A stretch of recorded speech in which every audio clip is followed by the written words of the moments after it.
Thank you so much, Mary Kay, and thanks to all that you do with NCJ, FCJ, and TA to TA and the support that they provide. So welcome everyone. Still probably having a couple of participants trickle in today, but let's get started. So welcome to Creating Meaningful and Accessible Interactivity, hosted by the Institute for Education in Leadership and Education Development, a project here at Futures Without Violence. My name is Rebecca Del Rossi, and I am the program specialist for the Learning and Leadership team. And I do majority of my work on this specific project, also known as ILED. So before we begin, I would like to take a quick moment to ask my co-presenters today to just unmute and introduce themselves, as well as my colleague, Jeremiah Anthony.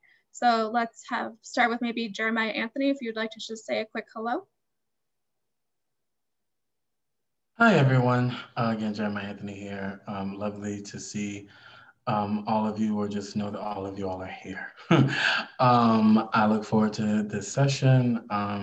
Glad to see some returning names and glad to see some new ones. So, yeah.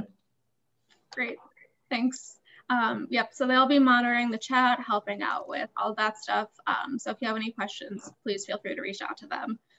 Could I have Ayana, from Ujima, would you like to introduce yourself really quick? Hi everyone, my name is Ayana Wallace. I'm the training specialist with Ujima Inc. and we are the National Center on Violence Against Women in the Black community. Thanks, Ayana. And Sandra, would you like to do a quick introduction?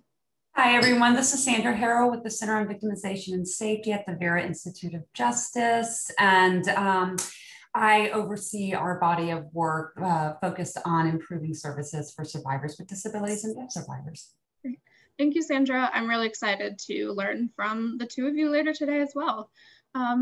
So before we begin, just would love to give a quick thank you to our funders on the Office of Violence Against Women for continuously supporting this project. They've been a great partner, throughout the time that we've worked with them. So just a quick recap of where we are in this webinar series. We're on part 2 out of 4 for the webinars. So we are almost, after this, going to be halfway done. So last webinar series, if you were able to join us for 2 weeks ago, we really took a deep dive into learning activities and the kind of fundamental basics of adult learning principles and adult education. So today we'll be doing interactivity, which is a little bit more of a honed in look at specific, learning retention and learning transfer that Jen touched upon last time. And then if you'll join us again in July, we'll have a really exciting 2 more webinars that focus specifically on using storytelling in our series of work. So today we are going to be covering these 3 learning objectives. So they are captured in the transcript. I will just read them out loud for us all at the moment. So we hope that as a result of this particular webinar, that you will be better able to identify basic elements of interactivity in your trainings, webinars, and workshops, identify concrete examples of interactivity in virtual and in-person settings, and recognize accessibility and cultural considerations for building interactivity.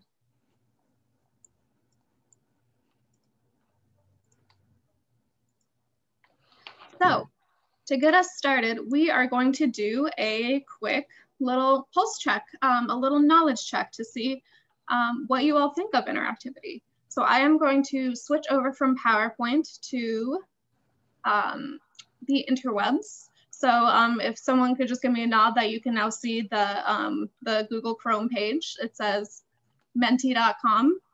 Is that correct? Yep. Okay, I'm seeing some head nods. And we would love to hear your answer to this question of what is the purpose of interactivity in education programs?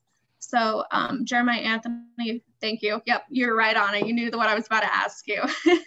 So you can either click on the link that Jeremiah Anthony put in the chat, or you can go to www.menti.com and type in that code and answer the question. So we'll take a minute or 2 to see what folks say. Read them out loud as they come in. Yeah. So what's the purpose of interactivity? Why do we do it? Why bother, right?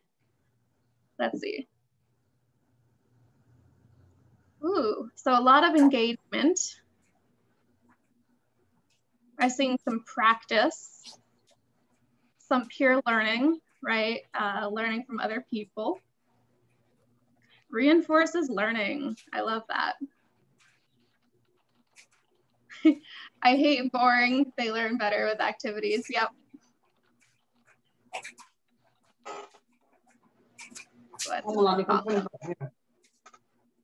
Let's do 4. It's inclusive. Yep. Mm-hmm. Retention of knowledge. Yep. So for those of who were able to join us last time, Jen really honed in and drove home the point of learning transfer and stickiness, right? Of why we don't just do straight lecture is to really make sure that that retention, that the brain literally changes as a result of our education programs. Wow. Okay. Well, it seems like you all are in a really good spot to start this conversation more. So with that, I am going to go into the definition, our definition of interactivity, which can really be summarized by 2 small things. It's really about thinking and doing, right? Involving people in the process of doing something and then thinking about the things that they are doing. If you just have one of those parts, maybe just you have someone doing something, going through the motions, that's not learning. But if you just have someone who is maybe just thinking, that's also not learning. It's really important that they go hand in hand. And then we have here on the right of what interactivity is not. As we just said, it is not going through the motions and the movements. As we all transferred to a virtual world about 1.5 years ago, for the first time for many of us, I think that there was a big struggle in how to create interactive online education. And for some people that was seeing how many clicks, right? So click, click, click, click, click, you could get in a learning session. However, that's also really easy to do, and it's a motor function, it isn't learning, right? So just boils down to 2 words, doing and thinking simultaneously together is really the fundamental core principle of interactivity. Oh, also I didn't say this earlier, but please, if you have any questions, please use the chat, talk amongst yourself, crowdsource together. We want this to be an experience where you can learn from each other as well. Okay. So we are going to do a teeny tiny bit of brain science. I am not a brain scientist by any stretch of the imagination, but can tell you that there are 2 sides of the brain, in the right hemisphere and the left hemisphere. And you know, the left one is considered to be your analytical brain, and your right side is going to be your creative brain. And most people have a dominant side. So for me, for example, my dominant side is my right side. It's a creative part. So what that means for learning is I struggle doing things that are more analytical and methodical. But like the definition of interactivity that we just had, to really kind of push yourself and engage in that transfer, both hemispheres need to be involved. This could also look like someone who is maybe very analytical, very good at, let's say, math and graphs and stuff like that. And they come to a learning session, having them push themselves by engaging in role play.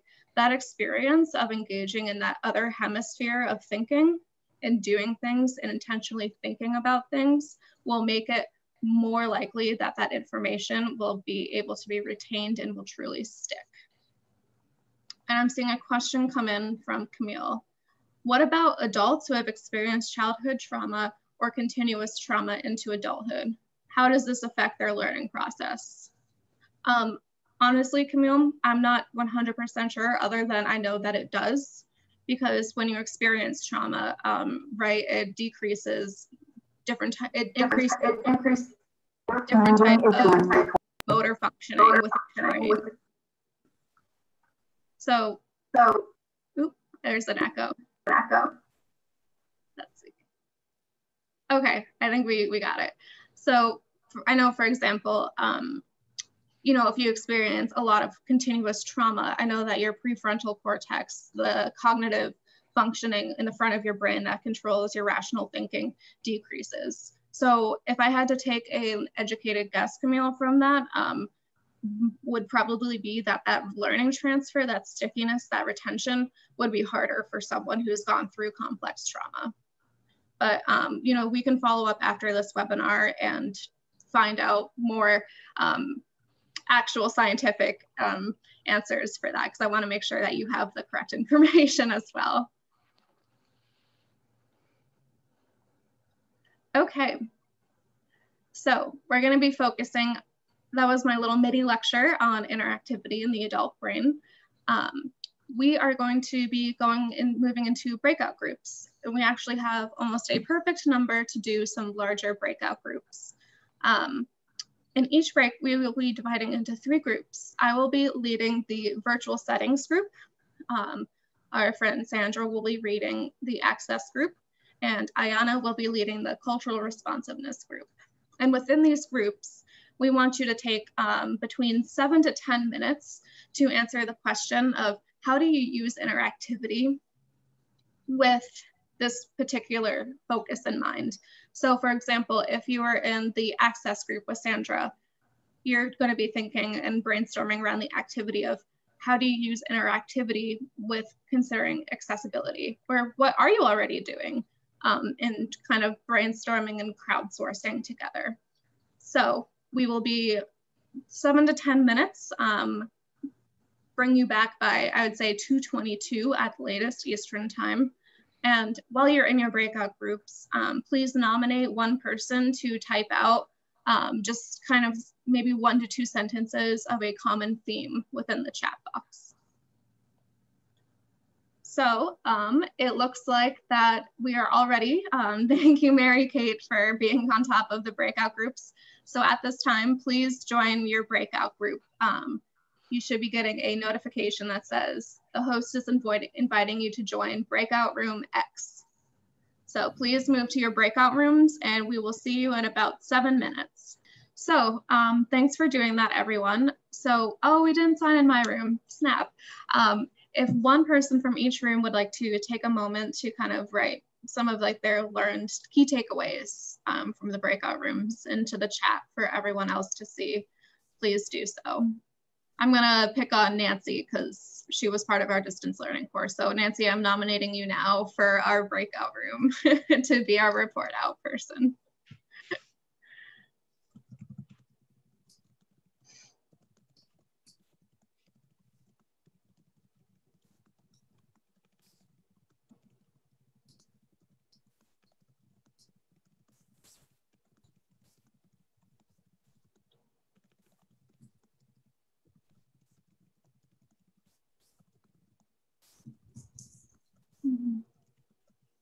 So I'm just giving people a moment to type what they reflected on, what the key takeaways of their breakout room was in the chat before we move into the virtual interactivity.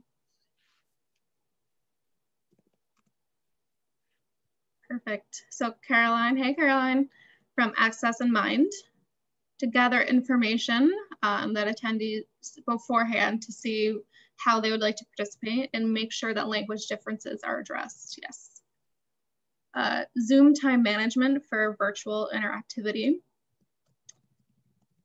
Need to be mindful of, yep. Cool. Yep, finding your audience, great. Thanks. Keeping the activities short and engaging. Thanks, Diana. Using interactive slides for cultural responsiveness, sending PowerPoints in advance. And don't assume that everyone knows the language and terms. I love it. Thank you. Okay. Thanks all. So we are going to watch a short video right now from our friend and consultant, Karen Richardson. So she's sadly for us, great for her, can't be here today because she is on vacation. So we wish her the best right now. But she was kind enough to record us a 5-minute video on virtual interactivity. because she is really an expert in educational technology. So let me make sure that you all can hear. And well, this will be a little welcome and introduction to Karen Richardson. Hi, everyone. Karen Richardson here. Sorry I'm not able to join you live today, but I am happy to put together a couple minutes of thoughts about how to create interactivity in virtual environments. Besides the video, we'll go ahead and share we'll share the slides with you as well, so you'll have all the links and the follow-up information. Mostly trying to provide you with some ideas here. So I've only got a couple minutes, so let's move right along.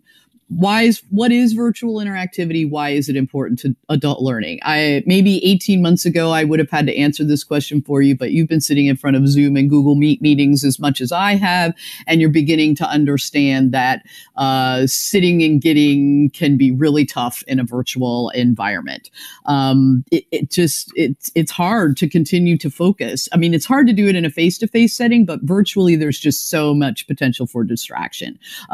Tune out, open another browser window, do some multitasking. So you really need to make sure that you're getting to learning. And remember, learning here is about changing things, changing people's knowledge, skills, or dispositions. It's not just enough to sort of talk at them. We actually want them to do something with what they're doing. So we got to keep them in the game. And we do this at all levels by embedding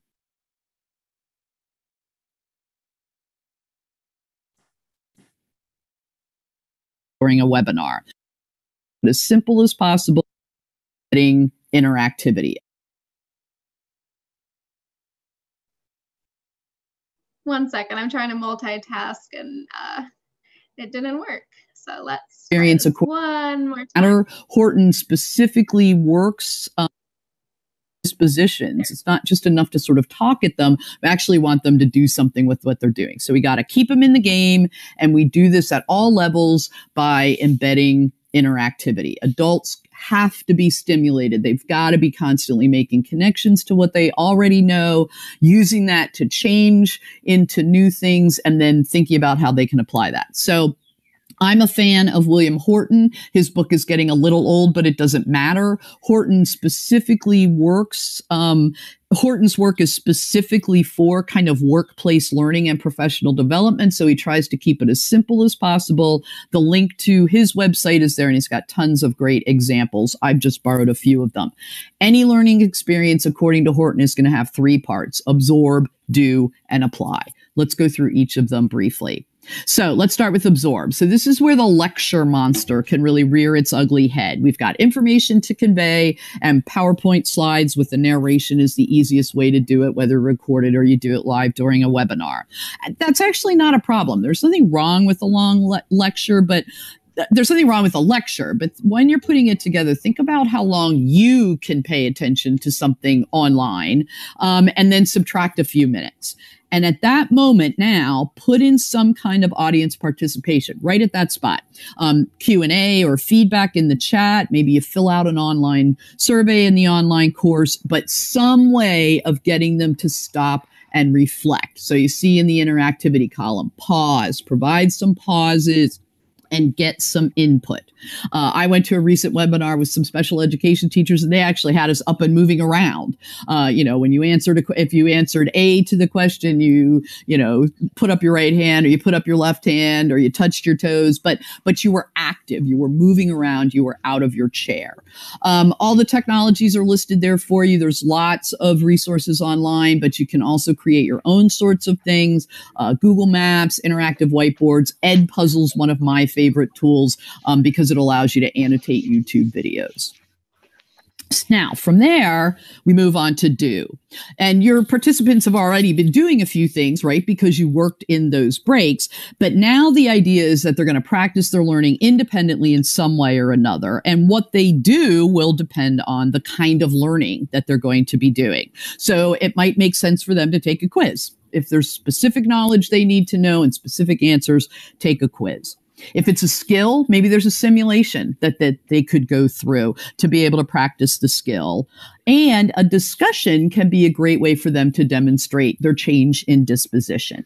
And again, you've got all kinds of potential tools out there. There's online quiz tools like Kahoot. Flipgrid's a great online video discussion tool. We're back to Google Jamboard. In terms of the interactivity, again, make sure you're making it fun. So gamify the drill and practice. That's what Kahoot's good at. It makes it seem more like a game than an online test. Use Flipgrid for the video discussion piece. It's a fun way for them to get to see each other and be more involved. If you are giving quizzes, make sure there's feedback for them that can help them review. And then finally, in a webinar, you do have lots of good tools for this as well. A poll that they might take. Maybe they discuss things in a breakout group. They share their learning in a text chat. And then finally, we end with the application piece. And this is the part where, if you've noticed, teachers have been directing everything. Once we get to application, this is all about putting students first. They're choosing topics. They're thinking about how they take this knowledge that they've got and apply it to their workplace, because the ultimate goal here is that they're able to do something with this in their lives or in their ways. So in a webinar, you may put them in a group and have them talk to each other about what they plan to do. They might do some brainstorming and make a quick presentation. In an online course, some kind of final project is a great way for students to get involved. And that might be a website that they create, or a podcast, a database of resources. Wakelet is a great online sharing tool where people can share resources and ideas and notes. So I'm going to stop there. I do have a slide with the tools listed on it as well, just so I make sure that you have those links for you. But hopefully Horton and these ideas about building interactivity will give you some space to start thinking about your own online professional development. Have a great rest of the webinar. So that was a little overview of virtual interactivity from Dr. Karen Richardson. Hopefully we'll be able, go in the wrong direction. I accidentally hit scroll and went the very wrong direction. So hopefully in the future, many of you will be able to interact more with Dr. Richardson. She's just an absolute wealth of knowledge and really fun to be around. So the last piece I'm going to cover before turning it over to our friend Sandra is some of the virtual challenges to kind of compare and contrast with what she went over with Horton. And I will say one word of note about Horton is that it's actually a model that we do here at Futures for iLED for our virtual education, is absorb, apply, do, and then apply to really engage the adult brain. So, however, interactivity online comes with its own challenges, such as time lapses, right? As you were saying, the lecture monster can be really popular and really, I think, comfortable for a lot of people, particularly those who are used to teaching in person. Lack of clear communication norms. Some of you were on our previous webinar, and you might remember the one slide that Jen had you do, where she was just like, okay, read this, and gave you no directions. So unfortunately, online interactivity can set people up for failure in that way, as far as lack of norms and, lack of, as it says, of visual or audio cues. And then something we had talked about, Christina, we'll send you the video. Definitely, we'll send that out with the follow-up materials. And something we talked about in our breakout group is the perceived imbalance of commitment on virtual education. It's a lot harder to measure progress and measure disposition change when you're doing virtual education. So I don't necessarily have solutions for these challenges, but just things to think about when you're doing virtual interactivity. Okay, friends, Sandra, I would love to invite you to share with us your wealth of knowledge on accessibility and what Vera can do. Sure thing. Thank you so much, Rebecca. That was very interesting so far. And our Access in Mind breakout group already had a lot of a wealth of knowledge about this. So this is exciting. It's just wonderful to see so many people being so committed to ensuring that advocates with disabilities in our field are getting the same level of opportunity to learn as everybody else. So that's fantastic. I know that in the previous slide, Rebecca, you talked about sort of lapses in community and like time lapses between when the communication and some of the other challenges of the virtual world. But the disability community has been saying all throughout COVID is like, welcome to our world. You know, for many deaf people who participate in online engagements, people will start immediately talking about the PowerPoint slide before giving them an opportunity to actually read the PowerPoint slide. And so like that's one thing that happens for deaf participants is that they have to choose between watching the interpreter or being able to access the information on the slide. And so that time lapse actually works well to take a moment to pause before jumping right into the material on the slide. Am I able to move this forward?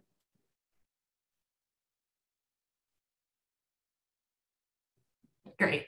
Yeah. But then there are a ton of other benefits and things to think about around virtual learning. For people with disabilities, virtual learning is a wonderful way for them to be able to gain access. Just to paint a picture for you, for in pre-COVID world where we were doing all of our trainings in person, people with disabilities were often opting out of those trainings for a variety of reasons. One being that their sort of anticipation that those trainings would not be accessible, be able to meet their needs, that they would encounter so many barriers, that they would feel uncomfortable, that they would have one designated spot to sit in the meeting space, and that maybe wouldn't meet their learning goals or needs. But also just travel in general is incredibly hard, particularly for people with who have wheelchairs, because there's a great possibility that the airline could damage their wheelchair, and then they would be stuck without their mobility for the entirety of the training. For deaf folks, not having the opportunity to be able to have interpreters travel with them. So again, virtual training, this sort of moving us into a virtual world has really just opened up to a world of possibilities for people with disabilities. And because our audience has about 70% of our audience are people with disabilities, we've had to really learn quickly how to ensure that these virtual trainings are fully accessible. And one of the first places that starts is platform considerations, choosing the right platform. I was writing down everything from that quick lecture just to check the accessibility of these things that you're using. You know, Flipgrid, Kahoot, Wakelet. I just made a note to have our team check the accessibility of those, and I'll send that back to you, Rebecca, to let you know what might be access concerns and how you might be able to get around those.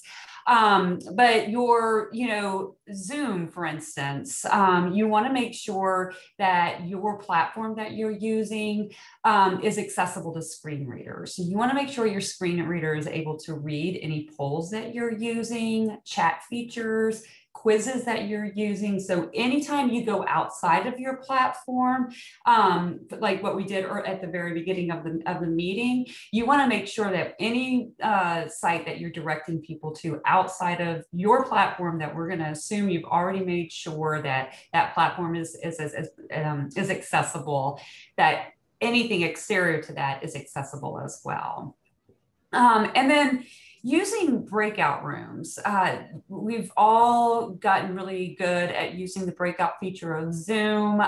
However, one of the things that we encountered is that our we have self-advocates who participate in a lot of our trainings, and because of just ableism in our society and our tendency for our society to give up on people with intellectual disabilities, a number of our self-advocates were never taught to read. And so the fact that when the breakout room comes up and invites you into a breakout room, it's only done via reading. We had self-advocates who didn't realize that they were being invited. So we had to create cues for that could be accessed visually without the need to be able to read. And so what we did was just create sort of a pictorial guide to our meeting that we send out in advance of our meeting, so that self-advocates can fully participate and they will know the visual cue that the breakout room is asking them to enter. And then of course you want to make sure that that cue to enter the breakout room can also be read by a screen reader. So you don't want that just popping up and people aren't even aware that they are being asked a question because they're accessing your meeting via a screen reader. We had a lot of great conversation about the need for larger font in our virtual meetings and for our materials for a variety of reasons. People who are low vision, people who are losing their vision due to aging, just the need to be able to resize the font and the features on your platform becomes really important. And then of course, allowing for integrated captioning is critical. When you use an external captioning for any type of virtual setting, what happens is if the person has to enlarge that box, they're then having to choose between being able to participate fully in the meeting or reading through the captioning. So you just want to make sure it's all built into the platform. I'm ready for the next slide. Any questions before we do that about platforms? A question, is there a list of, I guess, platforms that have already been vetted for accessibility? And if so, where would we find that? I do have an online platform consideration. I can send this all to Rebecca, okay, and she can send them out to you. We did a sort of platform comparison, and honestly, it's Zoom and Adobe Connect are the two platforms that have the most access features.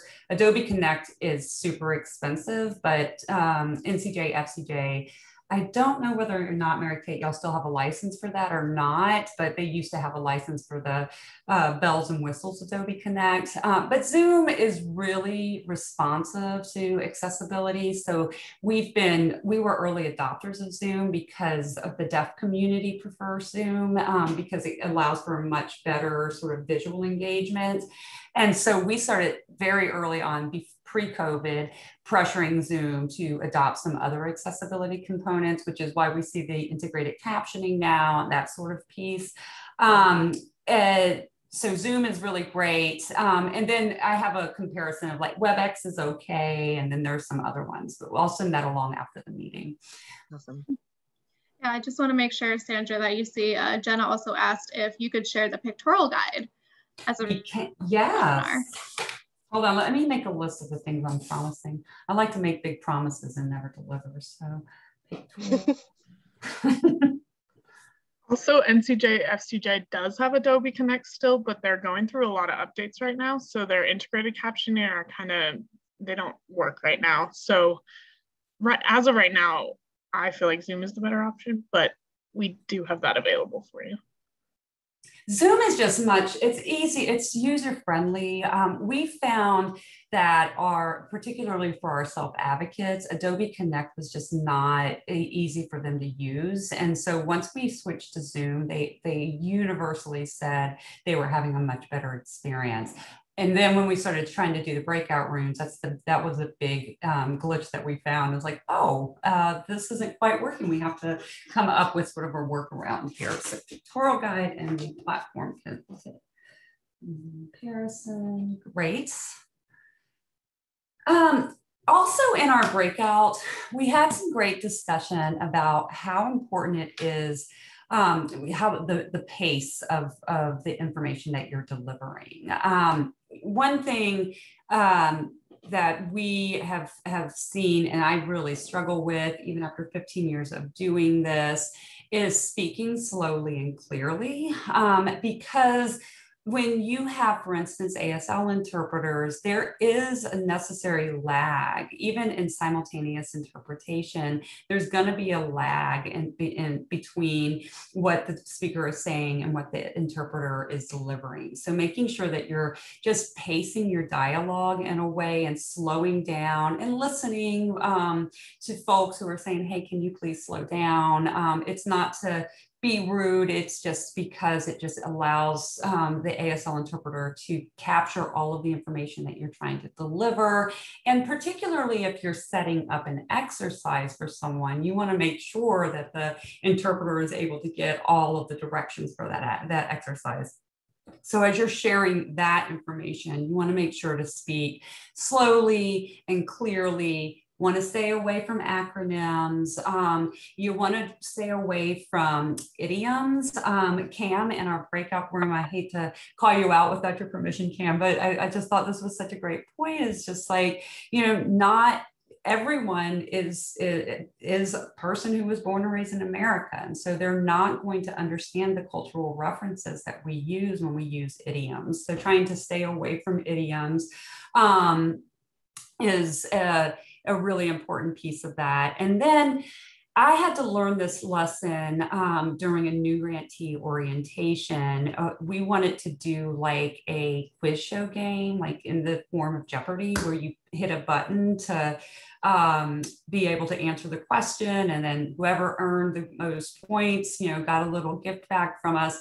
And we immediately had to get rid of that idea because we realized that speed-driven activities like that just are not accessible. So anything that is driven by speed, the first one to finish, the first one to hit a button, the first one to answer a question, I would avoid, because they're inaccessible to your deaf participants. They're inaccessible to anyone who takes longer to process information. It's inaccessible to people with physical disabilities if it's something about moving around a room. So just avoiding that as well. And then I mentioned this at the beginning, but as you're moving through the information, particularly the instructions for your interactive activity, pause at the beginning and allow people to read what's on the screen, giving the time for particularly people who are deaf in your audience need to be able to read what's on the screen. And you may be like, well, but if the interpreter is interpreting what the person is saying, why do you have to read what's on the screen? Well, in the deaf community, there is a long history of language deprivation of deaf people. And this has really created sort of a response where they feel like they want to get all of the information that they can get just because they've been deprived of that information. So you want to just allow them to read what's on the screen and then deliver your instructions for how to go about it. And then of course you want to make sure that the interpreters have caught up before starting the activity. And then if you're facilitating a discussion, we have found that the use of round robin facilitation just works best. It allows for people to be able, for everyone to be able to participate, for people who may have anxiety, who aren't able to just jump right in there and speak contemporaneous, to know, okay, I'm going to be called on, to emotionally prepare for being called on, and then being able to form their answer in their head. Same for somebody with a cognitive disability. It's just, there's a lot of research, particularly I'm working with the disability community, cross disability, that the more that people can have comfort, confidence, and control in any environment, the better they're going to be able to perform. And so giving them a sense of when they're going to be up in the queue, and that they will be called no matter what, letting them know that they can pass if they have nothing to offer, just setting it up in that way, and then using a round robin facilitation style. Checking the chat to see if there are any questions. Nope. Okay. I guess I have a question for you, Sandra. In our own trainings at Futures that I would love your input on, and I'm sure that many people in this room have also experienced, for adult learning, a lot of times people teach that it's really good to incorporate movement. So when you're in person, and even virtually incorporating movement. So what considerations would you recommend for, building in movement that is accessible to people with, different types of learning abilities, different type of physical abilities? Because we know that a lot of what people tend to do in trainings may or may not work, like that Jeopardy example that you gave. Yes.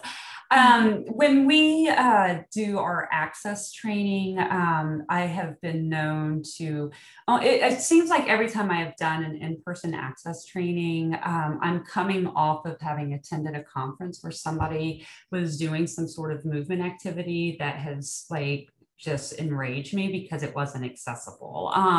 So I think that if you're going to be moving around the space, you want to make sure that it is a large enough space to create 36-inch aisleways throughout so people can move about that space without encountering barriers if they're using mobility devices. If you are, if you're in a physical space and you're doing some sort of activity that requires people to move around the space and you have people who are blind in that group, you really want to orient them to the space prior to the activity happening so that they can have confidence and control within that space. You want to make sure if there's anything that you're having people do on the walls, like that you're putting, if you have people putting something on a flip chart paper on the walls, putting it at a level with somebody who uses a wheelchair, that it would be accessible to them, but that, somebody, it's just, you're constantly navigating all sorts of access needs because you may have somebody who has back issues who's not able to bend down. So you just want to have variety in where those are placed and really be thoughtful about all of that. You don't have to get rid of movement, but you just want to make sure that you are accounting for variation and ability, and as you're designing any activity that requires movement. And then there are going to be times that people are just, I had a person who came to our access training who had just been in a car accident and had a broken foot. Did not indicate this on registration. We had planned an up four corners exercise for that, and she just wasn't able to participate in that particular exercise. We checked in with her and we were willing to scrap the exercise if need be. But she was really clear that she wanted to see the outcome of the exercise and to hear from other participants, and that she was happy just hanging out there. But it's just, I think every step of the way, checking in with people about what their needs are and then what is most comfortable to them.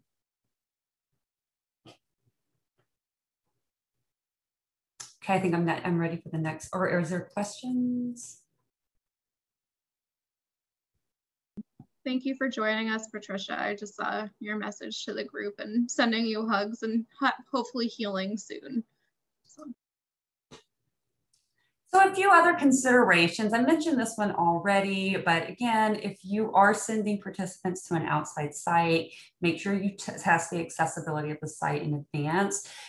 You want to make sure at minimum every site, platform, et cetera, that you use is 508 compliant. So that means you want them to be read by a screen reader, that they're able to use keyboard functions to be able to navigate the site, that they're able to resize the font size and all of that, and the features on the site. Those are some of just basic things. We have some accessible resources tip sheet that I'm happy to send to Rebecca as well, that lists out even more of the features that you're looking for around that. But just make sure if you're going to send them out to an outside site that that site is accessible.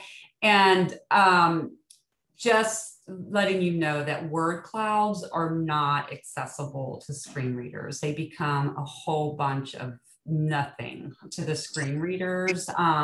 So that's just one quick helpful tip for you, that those don't tend to be very accessible. You can, of course, I mean, surely in this past year and a half, someone's come up with a way to make a word cloud accessible to a screen reader, and maybe I just don't know about it. But historically, when we've tested the accessibility of word clouds, it was just a whole bunch of gobbledygook for the screen reader. If you are going to be using a video, make sure that you are embedding closed captioning into the video. Just a good practice all the time to have that available in any video that you're using, particularly if, well, just it's a good practice. Closed captioning is not just for people who are hard of hearing or deaf. It also helps people with cognitive disabilities be able to track the information, people with learning disabilities. So it's just a really great feature to have in any videos that you're using. And then if you are collaborating on a document, so the good doctor was saying that maybe one way— And it's supposed to be. Pardon me?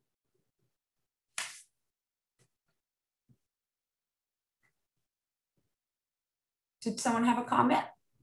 I think they were just unmuted. Oh, thanks, Ayana. Sorry. I always get eager for people to talk to me when I'm doing this.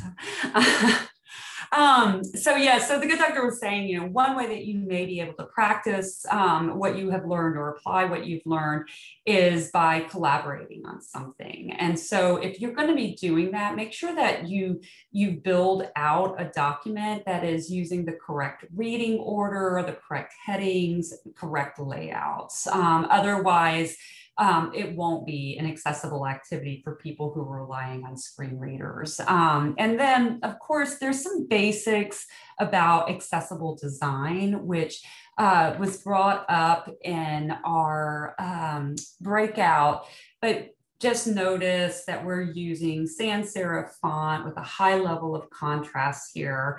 You want to always left justify any of your documents or PowerPoints, because that break that you see at the end of the line helps people to be able to follow along.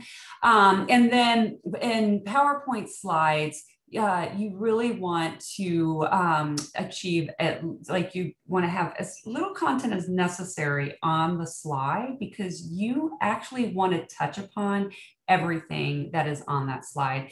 Another giant pet peeve that I have is when folks will say, okay, I'm not going to read you this slide, you can all read, because no, that's not true. And that you developed it, you put it on there, it must have been important enough for you to be able to that you want people to get that information. So just go ahead and read it out loud to folks.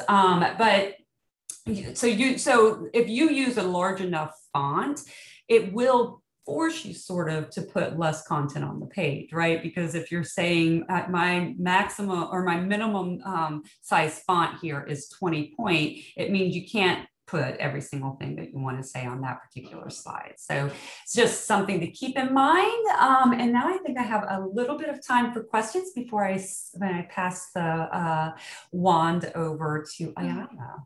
I do see one question from, I believe, Tony, sorry, about pictures and graphs on whether color or monochromatic, and then we can pass over to Ayana after that. But I'd love if you'd put your email in the chat afterwards, Sandra. Sure thing.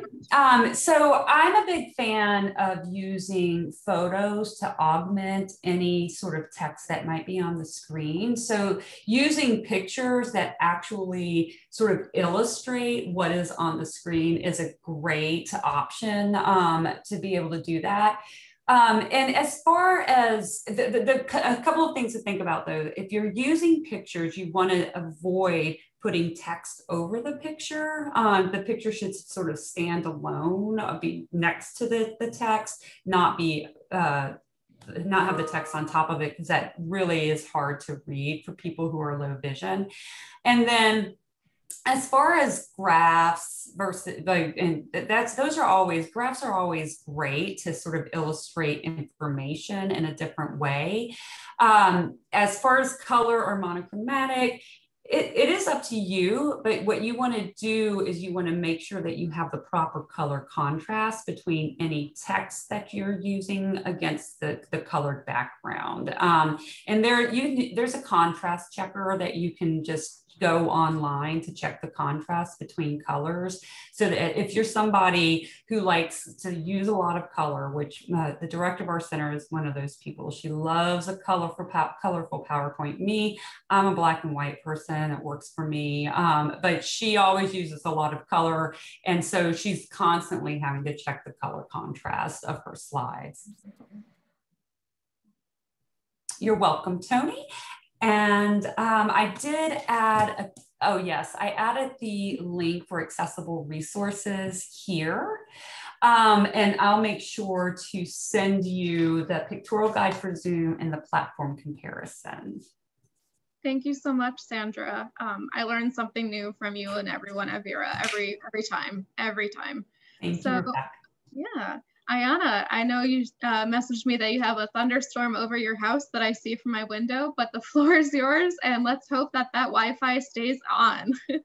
Oh yeah, fingers crossed. And hey, Tony, before you leave, good to semi-see you.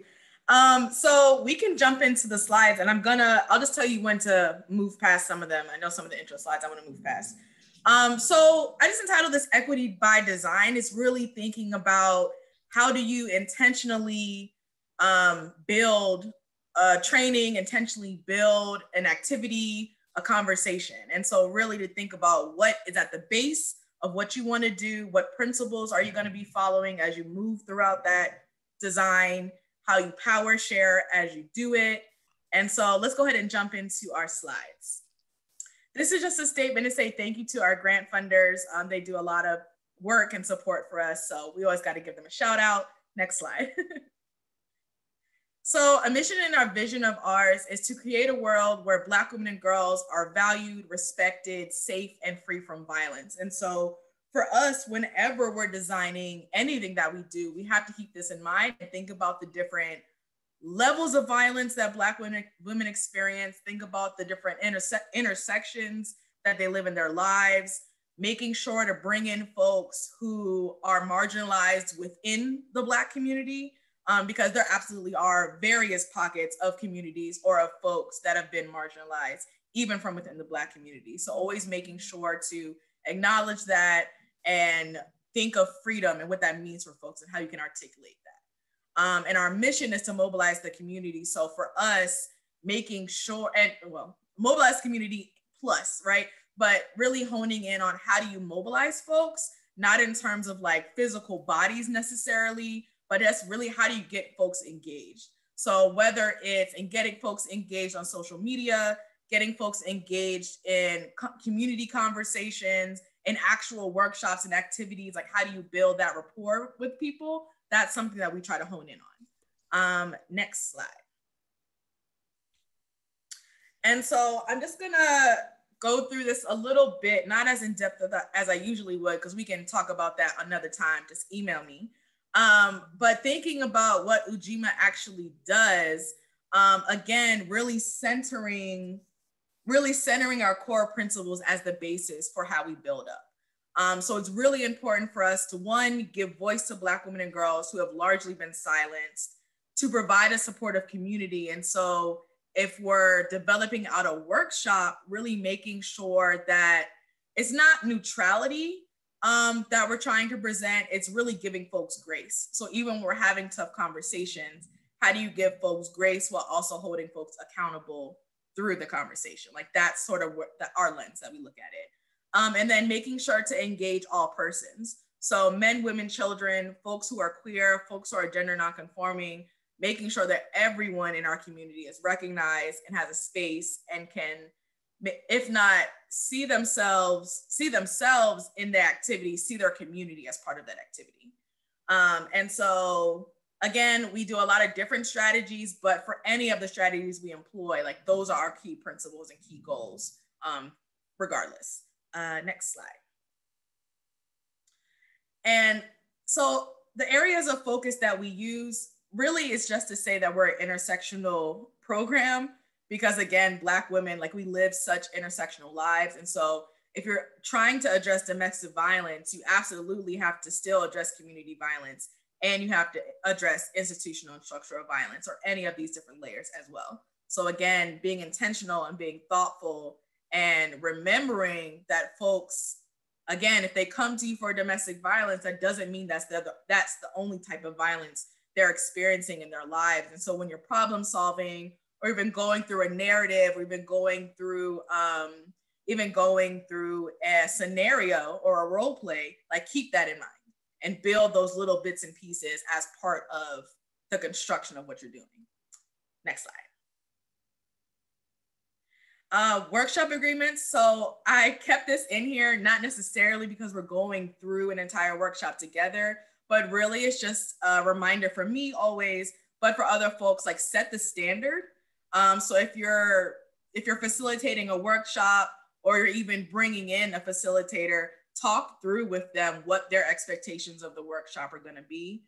So for some conversations, depending on the topic, let's say implicit bias, I might say my expectation for this workshop is to have everyone have their camera on, whether or not they're going to take themselves off of mute or use the chat.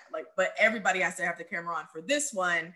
And it's simply because it builds community, right? So like explaining, if you have like a rule or a guideline, explaining what it is and explaining it to the audience as well. Active listening, so reminding folks like this is our time together as much as possible. Try to stay tuned in to what we're doing. It's really easy to get distracted when you're online, because like people are still emailing you, you're getting calls, you're having home stuff to deal with. But as much as possible, like stay in space together. Be present, silence that internal chatter, be open, push through your going edge, reminding folks, and it's back to some of the comments from our breakouts, but reminding folks that not everyone is coming to the space with the same level of understanding, the same experiences, the same lens. And so to just, again, give grace to folks and give space to folks to sort of explore that, even while they're moving through the activity, or even while they're listening to you present on something. And then another thing that I try to do as much as possible is I might have some workshop agreements that I want as a standard, but then also opening it up to the audience to expand on any of these definitions. So I'll say respectfully challenge each other, but culturally respect can look different. So asking folks, does anybody want to expand on what that would mean, or have a conversation before we move into the actual content? Give them the opportunity. And let's keep going.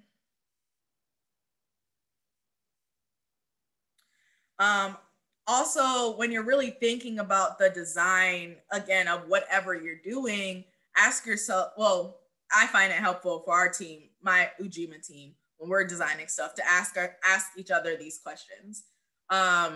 So think about the relationship of allyship, racial equity, and what it means to you, what it means to your work, what it means to the team, how you want to express it.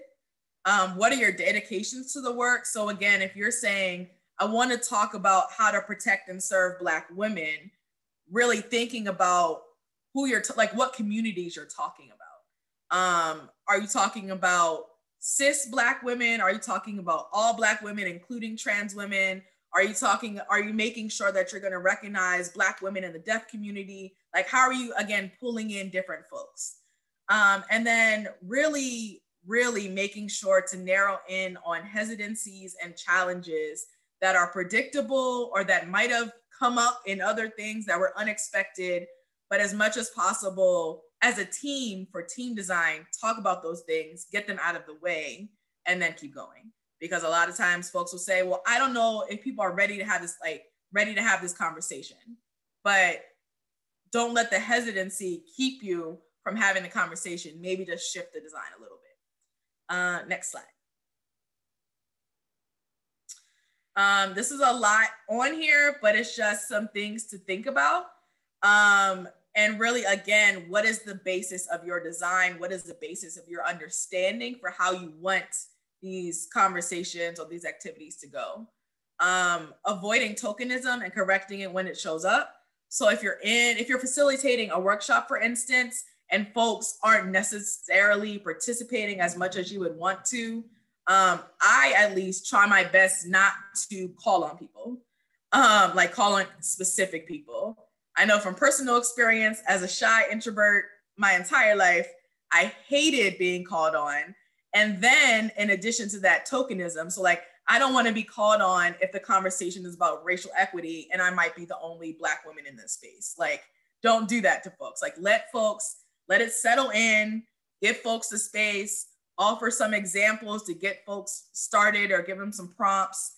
And if they still aren't participating as much as you would like, keep going and then continue to offer that space as you go through. White allies need to step up when other white allies need to be held accountable. So this could be from design to facilitation to follow-up. It could be in terms of if you bring in a presenter, and we'll get into that in a little bit, but if you bring in a presenter or you're having a presenter in your space, and some folks need to be called out and called back in, like let other white allies do that. Again, don't just put all of the onus on people of color to do it in that space. Silence equals violence. So again, recognizing that when you aren't giving space, when you aren't fostering representation, a lot of times folks will absolutely continue to feel marginalized and then feel that much distanced from what you're trying to do with their community. Do not tone police Black women. I do want to get into this a little bit more in our next couple slides, but this is a major piece as well. So whether it's audience participation or it's the actual facilitator, making sure that we're not tone policing folks, that let them get it out the way they need to. You can explore it together. If it's really a distraction, sometimes it's okay to say, hey, that's a much more complex conversation than what we have time for. Let's put a pin in it, or let's build in some space at the end if we can. But again, like taking the reins while still power sharing is sort of moving folks through what we need to get through. Let's see. Yeah, let's keep going.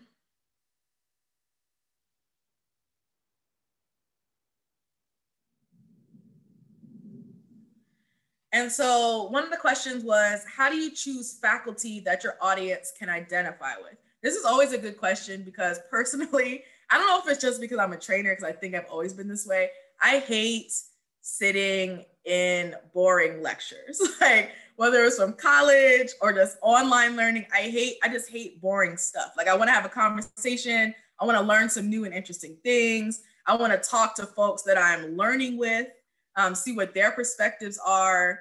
And so when you're thinking about who can do that for your audience, like those are some key things to think about, right? Like who would you want to bring in? Who would you want to sit at a workshop with for 3 hours and listen to them talk, or just interact with them? So make sure that you have an idea at least of who the thought leaders in the field are, what programs they may be associated with, or what organizations they may be associated with.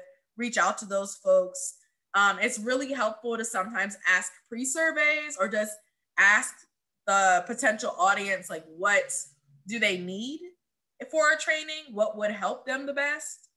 Affinity groups oftentimes like to be trained by each other. So law enforcement oftentimes likes to be trained by other law enforcement. Advocates like to hear from other advocates, right? Policy folks want to hear from folks that have been in the field. But remember that if you want to have a law enforcement training, there are plenty of people of color that are in law enforcement, or there are plenty of people that might identify as queer and might still be working with police. And so reaching out, expanding your thought of who can do this work can be really helpful, because a lot of folks can do this work. They can lead these conversations. They just might not have the same backing behind their name as folks who are already established. Understand the demographics of your jurisdiction. So really narrow in on, even if it's a small community of color, like that doesn't mean people still don't need to know about it. And so to be able to say, hey, the population here is 5%, what are we doing to make sure people are included and centered in the work that we're doing? Building relationships with local, state, and national programs with expertise in the field, especially for folks like Ujima or Casa de Esperanza or API. We have a lot of reach. We have a lot of connections. We know a lot of folks across the country that were like, hey, yeah, Rebecca would be great talking to so-and-so. Sandra would be great talking to so-and-so. They could really support each other. Build friendships. Like that's really essential to the work. Get to know folks. And then if you go into a region, either be or get familiar with the people there. So that could be a lot of times if I'm training folks in the Deep South, like I recognize I'm not from the Deep South. Maryland, we don't, like we're technically South, but we tend to forget that sometimes, right? But like even being able to pick up on like key things or similarities or colloquial terms that are generally acceptable, like add that in, be personable. So folks who are personable, who can definitely be authentic and transparent and have a lot of energy, definitely lean on those folks. Next slide. Similar question, but how do you choose faculty that reflects the community you're teaching? Again, go to your community, get to know folks, get to know who are the gatekeepers of those communities, because again, they might have a lot more access than you do. Buying in with community stakeholders, this is both ways. Like folks have to be bought into what you're doing, and then you also have to be bought into what they're doing in their work and their lens. The ability to bring in relevant anecdotal experiences. So I love that they're having a whole series on storytelling. Like storytelling is absolutely essential, important, a great learning tool. It can bring in a lot of different cultural pieces. And again, it gives voice to folks who have been silenced and marginalized. So always make sure you're bringing in examples. It also helps folks feel like even though you're an expert in the subject or in the topic or in the work, that you're still a human. And so you're becoming more humanized to say, oh yeah, I did this thing once. Like I thought I had best intentions, but it wasn't actually best practice. This might be. And then understanding that the faculty may not be from the community, but are still experts and may still be the best fit for what your training needs. Again, the fact that we're able to go across the country and train, we're not from all of these communities. We recognize it. But again, we're really invested in making sure that we're talking about these different subjects, that we're talking about different themes that are relevant to those communities. And next slide.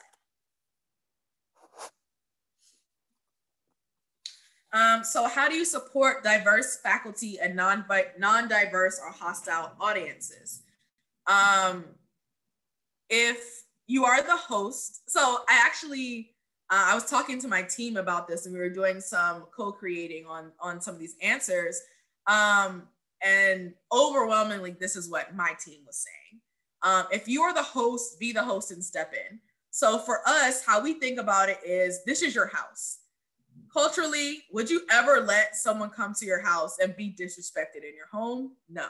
So that's the same thing for when you bring in a facilitator, especially if it's, let's say, a person of color coming into a non-diverse space, or it's a person who's queer coming into a non-diverse space, like letting them know, I have your back and I'm not going to let you be disrespected. Ask the faculty member how they would want you to intervene if necessary. So we have heard, and again, this is sort of where intent versus impact gets a little tricky sometimes.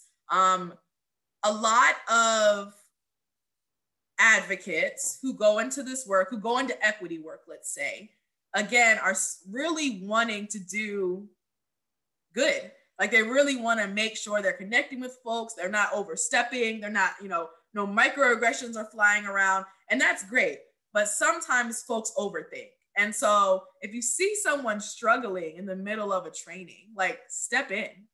Don't, ask folks, hey, if the conversation gets a little rough, do you want me to step in? Do you want me to give some examples? Do you want me to just chime in to say, hey, Yana, I have a thought. Like, what do you think? Like, just have a conversation. It's such an easy thing to get past.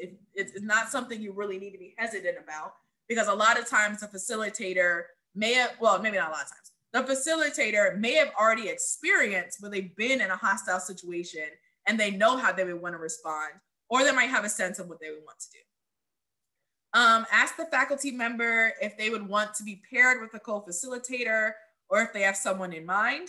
And so this is really especially if you know that they're going into a hostile environment. So offering to say, hey, I can stay on camera with you. I can help, I can add some examples, but you're going to be the main facilitator. Or, oh, I know this person would love to co-facilitate with you. What do you think? Or do they have someone in mind? We also had Green Book the organization. And this extends to the organization and the general community. Meaning if you know someone is potentially going into a hostile area, going into an organization that has been upfront about their lack of desire to engage in the conversation, like let folks know. Let folks know, again, if you're going to this city, from this city, you might not want to drive through here, because all of that is going to impact the facilitator by the time they get to you. And then the host can set the tone during housekeeping by putting accountability as an essential piece of the conversation. So again, let folks know what your expectations are. Let folks know, if things aren't going well, we're going to pin it, or we're going to stop the conversation and move on, or we can bring it back at the end. But you have to set the tone as the host. And then using virtual platform functions, such as the mute button. It can be a beautiful thing when necessary. But really thinking about how do you have in-person and virtual solutions if a conversation is derailed, or if it's just really not going well. So, and something that I've also done in my trainings, I do a lot of racial bias, a lot of implicit bias and structural bias trainings, which can be tense conversations. But a lot of what I do is I'll pull in examples from other trainings that might not have gone so well. So if I'm talking about privilege and I gave a specific example that might have triggered someone or might have upset someone before, I'll give what my response was, so that it doesn't trip up folks now and they can really let it process and think through. Next slide. And then really a lot of this comes down to your envisioning practice. So you have to have these conversations as a team or with whoever you're working with, designing or facilitating, to think about how can you better center or situate yourselves in equity and anti-racism work? Are folks still seeing it as a mission drift? Do you feel equipped to not only talk about anti-oppression, but to implement it in the workplace? What would that mean in terms of shifting language, practice, policies, mindsets? How can you help staff and ourselves as leaders move past hesitancy to get to real and authentic allyship? And then how do you foster accountability in any space? So for me, this one up here, how can you help staff and ourselves as leaders move past hesitancy and get to real and authentic allyship? It's again, thinking about what folks have shied away from talking about and taking a bold stance on including that as part of the conversation. Thinking about, how do you center yourselves in anti-racism work? How do you make your space intersectional? So if you're designing a case scenario, for example, or a role play, it goes beyond just switching out a name or two and thinking that scenario is going to fly. Again, you really have to add in these different key components or cultural components or language components or identity specific components to make it culturally responsive. And also, right, like we don't want to feed into bias or microaggressions or any type of stigma. And so when you're designing, again, a scenario or a role play, we don't want to then take out a name. I'll just say, don't take out Stacy and replace it with LaQuisha if the rest of the scenario is going to be then problematic. And then the last thing to think about is checking in with folks as you design. So I remember one time I was designing out some case scenarios, or I was designing out an activity. We were talking about social norms, and the activity was to think about different movies and TV shows and how they reinforce certain social norms. But none of the TV show, like my friend showed it to me, she was really proud of it. It looked really good, but I just very quickly pointed out, I was like, I personally have never seen any of these movies or TV shows. And so I know for the audience, like, it's not really going to be relevant. So think about what's relevant to different people. And if you don't know, again, that's where you have a team, or that's where you have a co-facilitator or someone to co-think and co-process with you. And next slide. So here's my contact information. I think I can also put my email in the chat, but email is usually the quickest way to get a hold of me. We can always schedule a call or a video call later. But if anyone has any questions or want to just have a conversation about what else can be done, let me know, and I will be there to support as best possible. But I'm going to hand it back over to Rebecca. Thank you so much, Ayana. Almost every bullet point, I wanted to just be like, it just goes hand in hand with interactivity, right?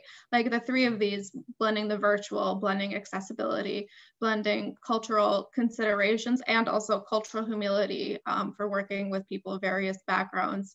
It all blends in my mind so well together to create a way to create meaningful interactivity that's accessible, that people feel welcome, they feel seen in. So I really just thank the both of you for being here. This is Sandra, Rebecca. I feel like it was really kismet because yesterday Ibram X. Kendi released his podcast about being an anti-racist, and his very first podcast focused on racism and ableism. And I was just like, oh my gosh, and today so I got to listen to that yesterday, and today I got to listen to Ayana and just learn a lot. So I'm so glad to have been here and to be able to hear all of these things. Everything you said just resonated so much with me, and just all the work that we still need to do to ensure we have cultural humility as well as disability humility in our work. Absolutely. Thank you both. So for our participants, we do have 3 minutes left in the webinar. And, I know that a lot of people were expressing interest in like resources in the chat, but we do have 3 minutes to ask our two lovely faculty, Ayana and Sandra, any questions that they might have. Hi, can you hear me? Yes. Hey, Patricia. Okay, yes. I was going to say that a lot of the things that were shared, it gave me confirmation that I am on the right path. Because so much of the information shared, I was like, yes, yes, yes. And sometimes we need confirmation that we are on the right path. But I do know I also, and someone may have mentioned it and I missed it, but I use music. I use music at the beginning and I use music at the end, whether in person or on Zoom. I have YouTube videos that either reflect the content of the message that we're going to be sharing, or it reflects our agency, cultural diversity. And it got to the point now when I'm hosting a workshop, people expect it. And they look forward to the breaks, and at one break, they all broke down and did the slide while they were just chilling. I was like, 50-something people in there doing the slide. I was like, okay. So I just wanted to say that by seeing it all outlined in this pattern and information, it's really going to assist not only myself, but my other coworkers in the office who have worked where we have a checkoff list. And so now we can add more information to our checkoff list to make sure that our workshops are well received, all our seminars. Thanks. Thank you so much, Patricia. And I want to come to one of your workshops now. Yeah, and that actually reminds me, something I've seen online that a lot of people have done is the facilitators will crowdsource people's favorite pump-up songs and then create a playlist to disseminate to everyone. And that can be a really, I think, good way to build like a cohort and like a group of people who kind of has like a mutual understanding of each other. Yes, we also utilize bingo. Where we put the information instead of on a tab, it's like on a bingo chart, and everyone could click on it in the chat box. And when they click on it in the chat box, they each have their own separate individual cards with the different topics. And then we call off the answer, and they have to call off what it's related to. Like, you know, physical, sexual, beating, and then they have to call off domestic violence or something like that. So it's a good tool that we use sometimes to kind of mix it up when people, because you don't want to do just lecture. You want some sort of form of interaction, and this has helped when you didn't have the small group ability to do that. And it's kind of like an icebreaker too to lead into it. Yeah. We got 4 trainings coming up. I'll send you an email. Okay, thank you so much. Well, everyone, we are at time, so I'm going to ask my colleague Jeremiah Anthony to put in a quick 3-question evaluation to let us know what you thought of today. You have our facilitators' emails, and we thank you so much for spending the time with us today on this webinar. So with that, I hope everyone has an amazing Thursday. Happy weekend, everybody. Thank you. Have a good weekend. Bye. The survey is there. Thanks so much. Have a great one. Thank you.